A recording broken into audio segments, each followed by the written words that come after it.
we were going to invite the people from the bridge to speak here and invite the public so that we could have, so that the whole community, if we have a month to really get the word out and let people know what's being proposed here.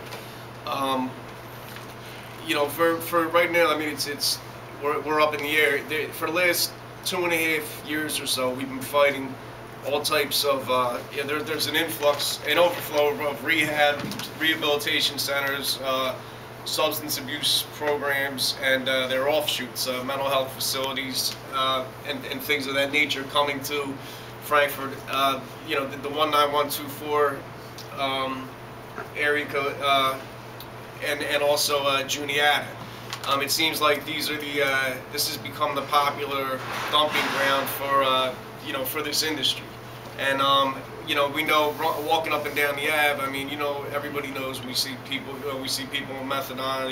People are nodding out. Smoking cigarettes and stuff in the Ave. Like, it doesn't encourage. It's basically the main deterrent to developers to wanting to come into the avenue. Who's going to want to open up next to a methadone clinic?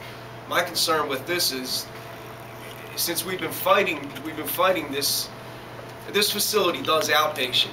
They don't distribute methadone, but they do outpatient, just like Wedge, which we fought adamantly against and lost up at right near Walworth Park, right near where Kensington and Frankford meet. This facility does the same thing that Wedge does. It does outpatient, so it's going to be a whole bunch of people, court-ordered people who aren't from the neighborhood, but that are coming through the neighborhood all day to go have their session and leave, as well as having a minimum security juvenile prison on top that's residential on top of the outpatient services. So I'm just, right now, I mean, I'm on the fence. I mean, I can't grasp, I just can't see how we could go against what we've been fighting. How we could go for something we've been fighting against, these outpatient facilities with the minimum security prison on top. And even though it's supposedly a different environment, it's about the easiest or the nicest choice if you're going to go to a juvenile facility. It still is what it is.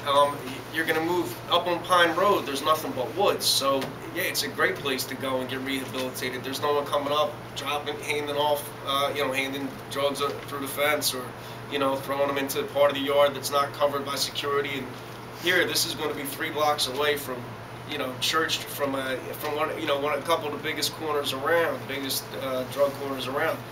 I mean, how's a kid with a substance abuse problem going to get rehabilitated 3 blocks away from a corner where, it's obvious that people are going to be running up and trying to hand off through the fence, like I said, over, I don't know, it's just things that we have to consider. The other thing to consider is this place coming in as a, what happens 3 years down the line? Like, say this place comes in and they are quote unquote one of the better ones, one of the better places. They actually help the kids. Well, once the zoning's changed, even though in our provisos it's supposed to revert back to the original zoning if the ownership changes hands, there's all kinds of ways to get around that. You could keep the business in the same name, but yet another operation starts running out of there under the name of the business that's already in there.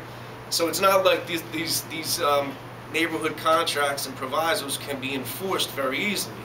So we have to keep that in mind. A couple kids were brought, a couple quote unquote like success stories, kids who the program helped at a Northwoods meeting, and they spoke, and it was it touched everyone's heart. But the truth is, those same kids are going to be put in the middle of a drug-infested area, unfortunately, right now. Well, at least compared to where they're at now. They're in the woods now. It's a beautiful place to rehabilitate and get situated. I'm just wondering why, why this neighborhood again? Why anything could be built there? As a matter of fact, the land is right now considered blighted. The city was actually thinking about turning it into green space and making it like a public attraction, you know, a public place, yeah, something to attract, you know, people to come to ride bikes, stuff like that. And you know, they're brand new houses. Is everybody familiar with those brand new houses right behind? What is it? The Twins of Powder Mill. What are they? The Twins of Powder Mill. Yeah, yeah. I mean, they're 250,000 a pop. I mean, imagine how. Well, I talked to one person over there, and he's obviously he's having a fit. He's coming to next month's meeting.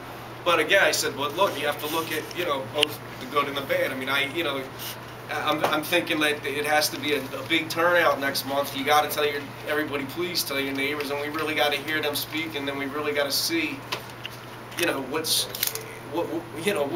are we really going to do? Because I don't want to set us, I don't want us to set the neighborhood up for another, like I said, 3 years down the line. Someone who does distribute methadone or something comes in, or someone who does deal with, you know, someone who's like the type of business we've been fighting against slide in there because the zoning got changed for this place because they seem like nice people. Let's change the zoning and let's build on this, and then all of a sudden 3 years down the line we're jammed up.